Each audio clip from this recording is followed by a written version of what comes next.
ब्रह्मत्व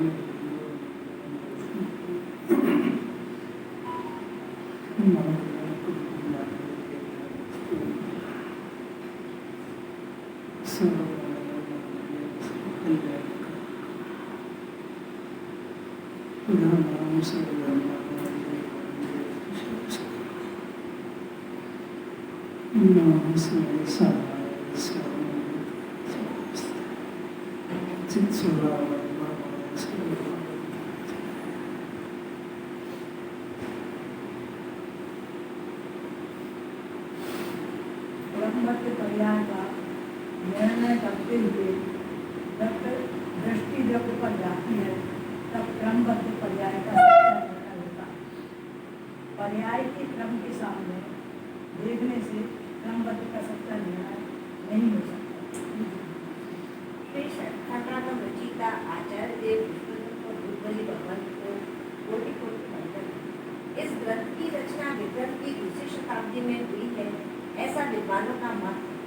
यह कोई एक धारावाहिक अखंड ग्रंथ नहीं है, परंतु इसके 6 खंड 12 अंग के अलग अलग पूर्व के विषयों से बना। इसलिए यह 6 खंडों का एक षट्खंडागम नामक ग्रंथ बना। इस प्रथम सूत्र की रचना सर्वप्रथम ज्येष्ठ शुक्ल पंचमी को पूर्ण हुई व इस दिन चतुर्विद संघ ने माँ जिनवाणी की बहुत ही भाव विभोर होकर पूजा भक्ति की। तब से यह दिन शुद्ध पंचमी के रूप में मनाया जाता है। इस षट्खंडागम ग्रंथ में आत्मा और कर्म के निमित्त नैमित्तिक संबंध से आत्मा की विविध अवस्थाओं द्वारा आत्मा का विस्तृत स्वरूप बड़ी गंभीरता से दिखाया गया है। ऐसे सिद्धांत ग्रंथ का हेतु व स्वाध्याय का फल सम्यज्ञान चंद्रिका का अनुसार अज्ञान का विनाश, सम्यज्ञान की उत्पत्ति, प्रति समय अनंत पुरुषणी निर्जरा होना, तदुपरांत बाह्य अभ्युदय तथा निःश्रेष्ठता की प्राप्ति होना है। वे सब ग्रंथाधिराज पूज्य गुरुदेव श्री के पूर्व दर्शनीय मात्र थे। काल की कोई उत्तम विधि शुद्ध लब्धिवंत पूज्य गुरुदेव जी के समय में धवल आदि शास्त्र जो मूल कृत के रूप में गुप्त थे, वे प्रकाशित होकर प्रकाश में आए।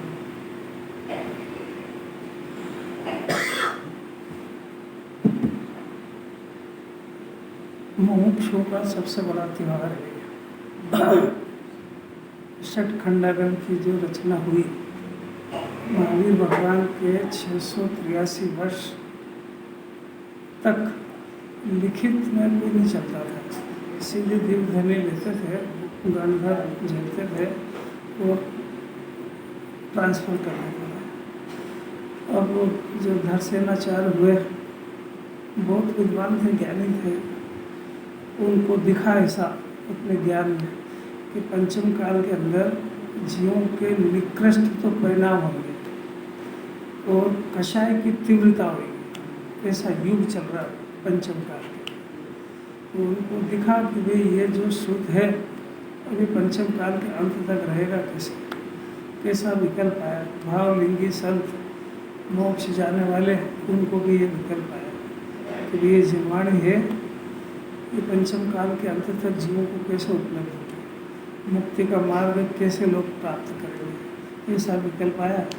और दिखा कि भी सबकी जो याददाश्त है ये समय समय पर जो पंचम काल निकृष्ट काल है।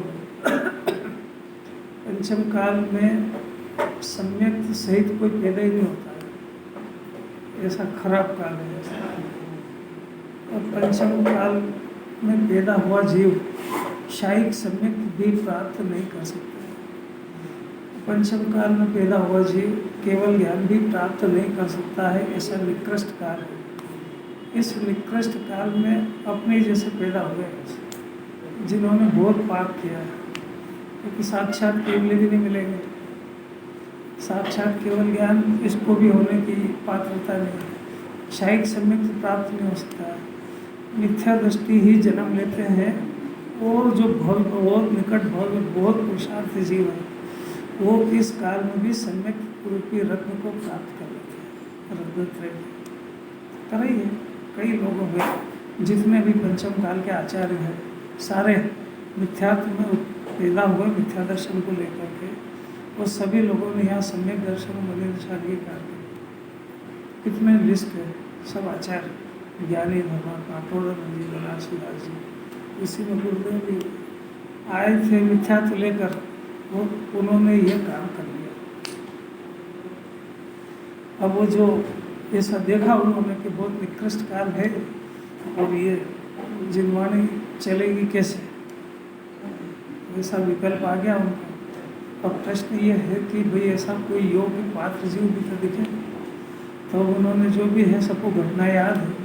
कुछ संत और भूत बलि जो थे, सबसे पहले वो आए तो उनकी परीक्षा करी गई, ऐसे ही नहीं दे दिया।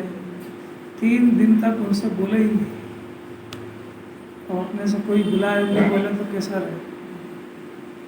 3 दिन तक नहीं बोले तो पुष्पदंत और बुद्धबली आचार्य समझ गए कि ये अपने धैर्य की परीक्षा ले रहे हैं, कुछ नहीं बोले, पसंद रहे।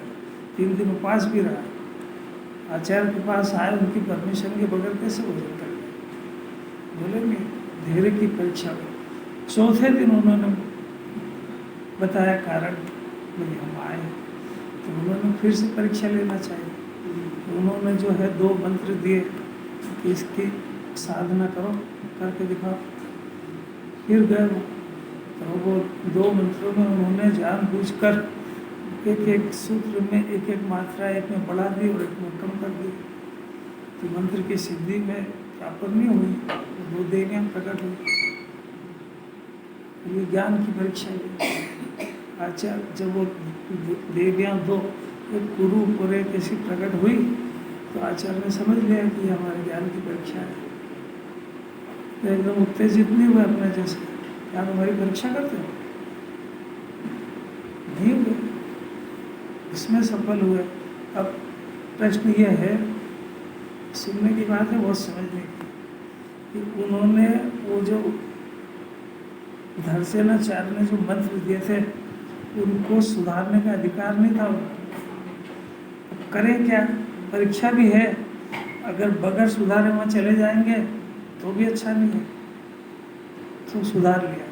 और ये गलती थी अपनी कि आचार्यों के मंत्र के साथ छेड़ाछाड़ी करी जो उन्होंने किया।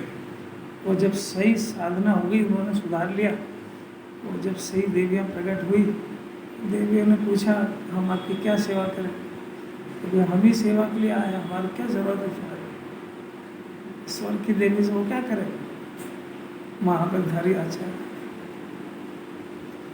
उसके बाद में उन्होंने ये अंदाज लगा लिया कि ये मंत्र बिल्कुल सही है, साधना में अपन सफल हो गए। फिर उनके पास गए, धरसेनाचार्य के पास, और सबसे पहले तो अपने किए की माफ़ी मांगी कि आपके द्वारा दिए गए मंत्र में हमने सुधार करा, क्षमा मांगी उसकी। इसका अर्थ ये है कि जिनवाणी में जो परंपरा चली आ रही है, पूर्व आचार्यों ने जब कहीं भी लिखा है, उसमें एक शब्द भी छेड़ाछाड़ी को किसी का अधिकार नहीं है, क्योंकि इसमें सब रचना ज्ञानी है। इसको भावशुद्ध ज्ञानी ही लिख सकता है, क्योंकि सब पूजन स्तुति सब पंचम काल में, तो पंचम काल कहते हैं इसको, तो खुला पाप करता है। जिनवाणी में भी छेड़ाछाड़ी, मार्ग बदल दिए, पूजा के अर्घ बदल दिए, सब जो जैसे जो करता है उसका फल नहीं जानता है।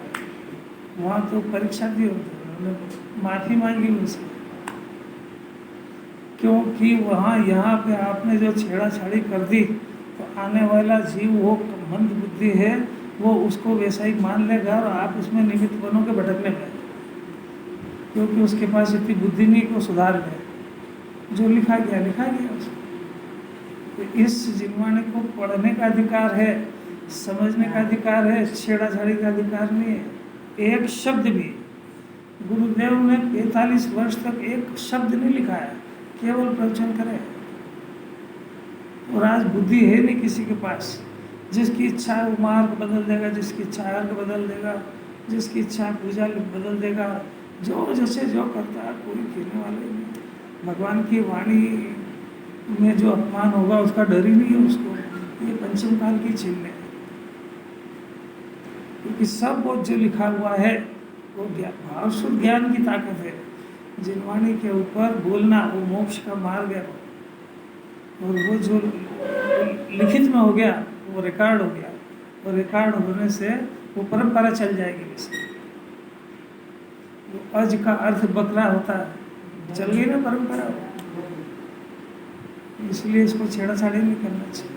इसमें एक शब्द भी बदलने का अधिकार जिसने लिखा उसी को है। पढ़ने वाले को नहीं समझ में आए तो विशेष ज्ञानियों से पूछे, पर इसको छेड़ाछाड़ी नहीं करे। पहली बात जरूरी है, आचार्य ने तो नहीं करा ऐसा, वो जो करा तो पहले तो समझ गए, लर्नेड विद्वान थे, पात्र थे भाई, उनके आधार से तो पंचम काल के अंत तक टिकेगा धर्म। तो कोई ऐसे ही होंगे वो, और जिसकी धरसेनाचार्य परीक्षा लेंगे वो कोई ऐसे ही होंगे। और उन्होंने सबसे पहले तो माफ़ी मांगी कि आपके द्वारा दिए गए सूत्र में हमने ये सुधार करा है। उन्होंने कहा कोई बात नहीं, मैंने तुम्हारी परीक्षा के लिए करा था, कैसी कठिन बात है। और फिर उसके बाद प्रसन्न होकर के, और फिर जो उनको ज्ञान दिया उससे वो धवला वगैरह के सबको था याद है, इस पर भी लिखी है। मेरे को तो अपने को जो सीखने की बात है वो बता रहा हूँ। उसके बाद जो उन्होंने लिखा ग्रंथ वगैरह और आज पूरा हुआ, और शुद्ध की पूजा हुई। ये पूजा अगर दर्शनाचार्य को ये विकल्प नहीं आता तो आज अपन इस जगह पे नहीं होते और न शुद्ध मना रहे होते, और आज अपने लिए मोक्ष के मार्ग की एक भी बात तो अपने नहीं होती। विकल्प होता देश आपका मोक्ष मार्ग का, कैसी चिंता थी। आज अपने को अपने बच्चे की चिंता नहीं कि वो यहाँ जेल में से कहाँ जाएगा, नहीं आ रही समझ में बात। क्या करें ना सर, जिसको भी थोड़ा ये तत्व का अभ्यास हुआ है उसकी जवाबदारी है कि वो अपने आसपास या जहाँ भी अपना प्रभाव पड़ता हो उसको तत्व में लगाए। इसी पद्धति से ये पंचम काल के अंत तक चलेगा। ये तो गुरुदेव हो गए तो जैन धर्म बच गया है, नहीं तो देख लो दुनिया में क्या हो रहा है। शांति धारा उसका प्रमाण है, और करता भगवान को करता, अनुमति में और अपने भगवान में अंतर क्या रहा? क्या अंतर रहा?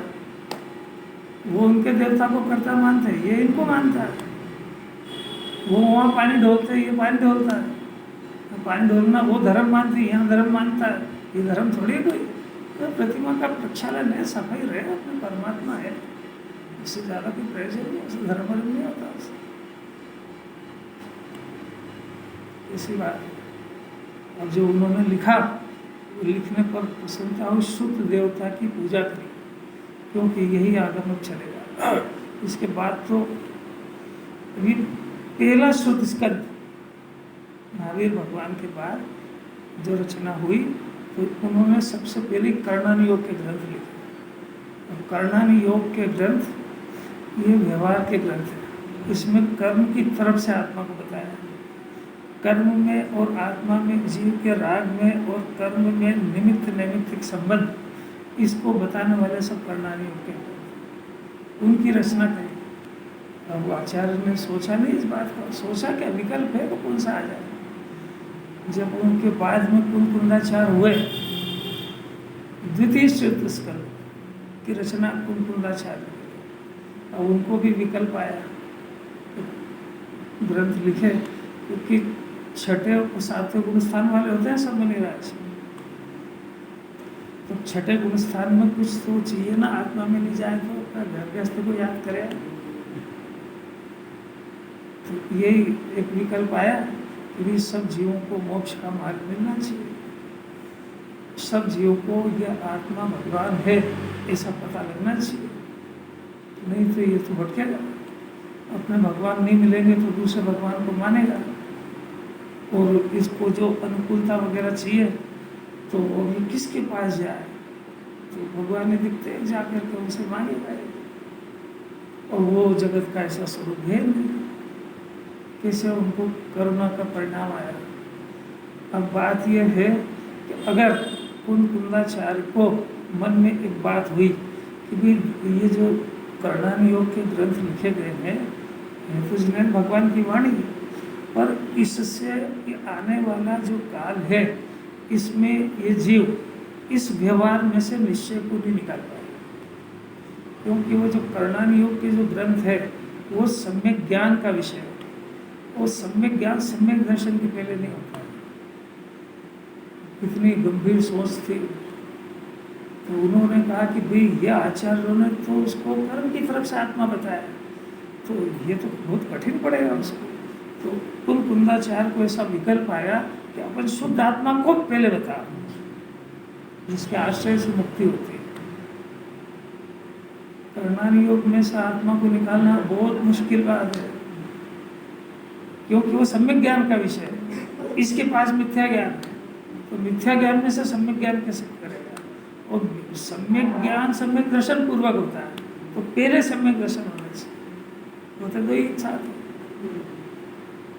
क्या विकल्प आया हो?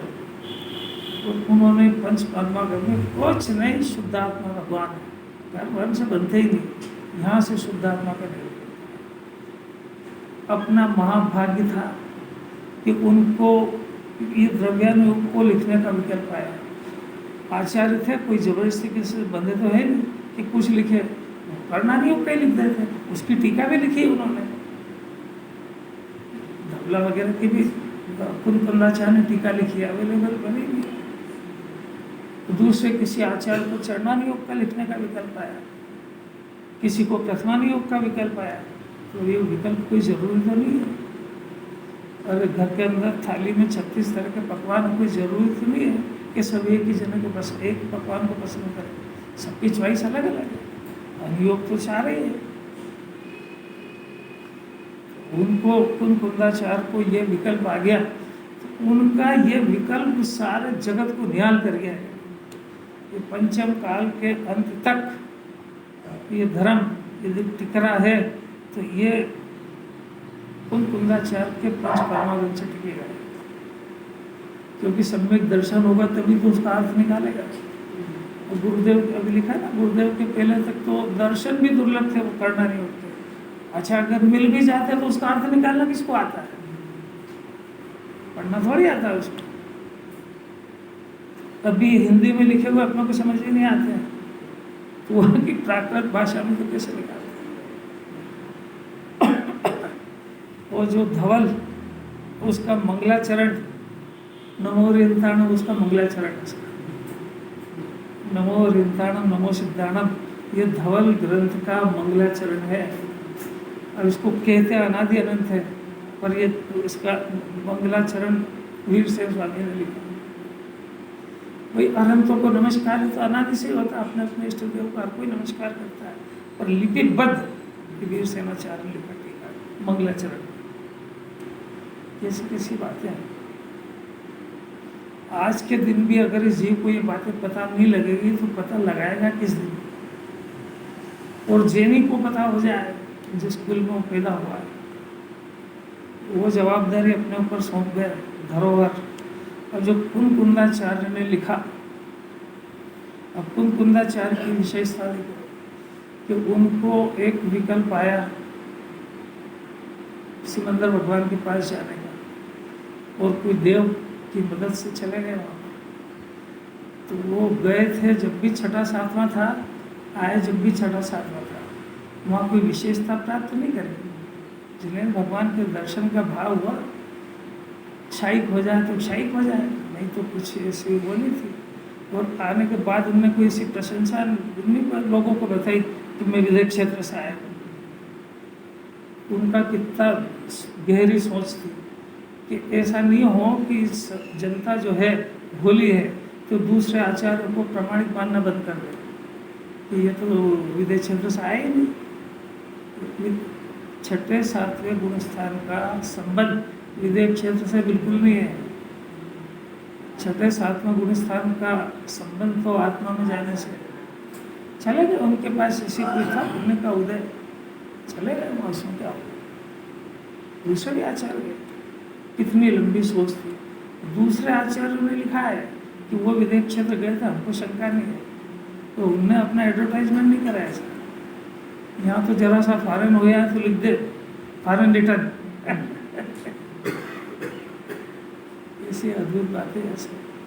वहाँ से आए उन्होंने अब कुंदाचार्य को जो करुणा आई और उन्होंने पंचपरमागम बनाए, तो 1000 वर्ष तक तो उनकी गाथाओं का अर्थ निकालने वाली पैदा नहीं हुआ। 1000 वर्ष बाद अमृतचंद्राचार्य हुए।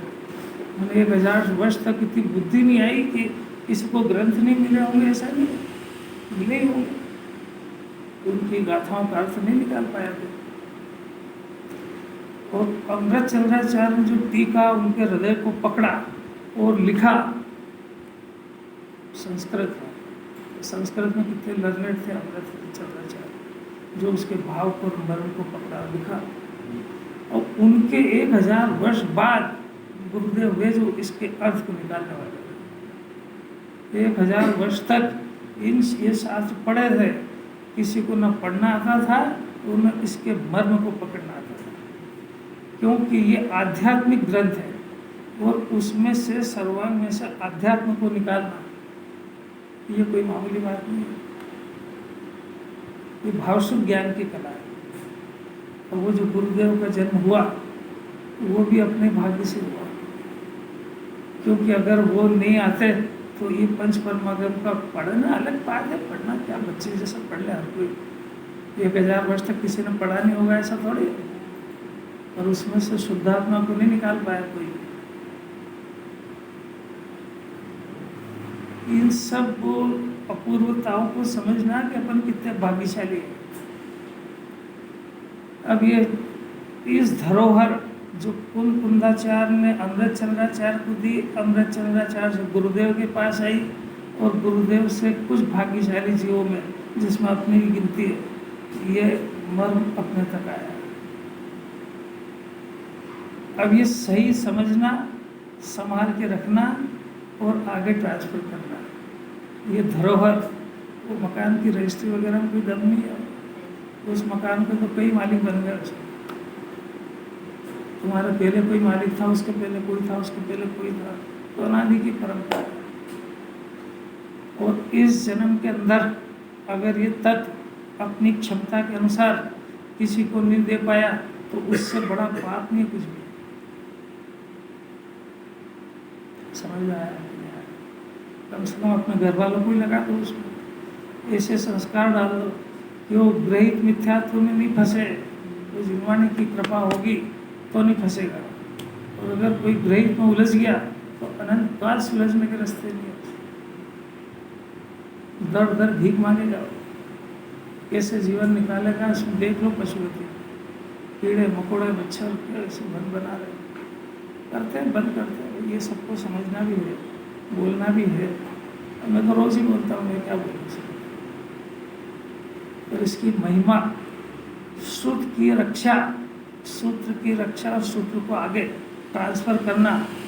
अब सूत्र की रक्षा हर साल मंदिर में से ग्रंथ को धूप लगाना और वो करना वो नहीं है, उसको पढ़ना विनय पूर्वक। वो विनय बता दी वहाँ पे। धारण करना, लिखना और सुधारने के चक्कर मत पड़ना। ये जो है सारी की सारा द्रव्य शुद्ध है और ये भाव शुद्ध होने के लिए मिला है। वो झाड़ू लगा के धूप लगाने के लिए नहीं मिला है। जिनवाणी की विनय पढ़ने से होती है। अब ये कभी सुने ही नहीं, वो क्योंकि रोज धूप दे जाओ और अर्घ्य चढ़ा जाओ, उससे विनय नहीं होती, ऊदी लग जाएगी उसको। ये शास्त्र की लाइफ जब बढ़ती है, जब इसके पेज पलटते हैं, इसमें प्रॉपर हवा लगती है, वो कुछ जल्दी बात और बाकी ज्ञान में आती है। अगर जैनी इन ग्रंथों को नहीं पढ़ेगा तो पढ़ेगा कौन? अपना जन्म पढ़ने के लिए हुआ कि हर साल धूप लगाने के लिए हुआ? अलौकिक बात है, बहुत अलौकिक बात है, सब रस की बात है। अपना तो बहुत बड़ा भाग्य ये है कि द्वितीय शुद्ध स्कंद के ग्रंथ आज अपने पास मौजूद है। प्रथम शुद्ध स्कंद के ग्रंथ यद्यपि अवेलेबल है, तो अपने पास इतना ज्ञान का उगाड़ नहीं है कि आप उसको पढ़ के उसके अर्थ प्रॉपर निकाल सको। शाब्दिक ज्ञान भी अर्थ नहीं है। वो तो थे जो जिसके पास भावशुद्ध ज्ञान था वो भी चले गए। इसलिए जितनी पूंजी अपने पास है उससे आप अपना काम चला लो, और नहीं तो फिर बहुत दुर्दशा होगा। अब आपका कार्यक्रम चला।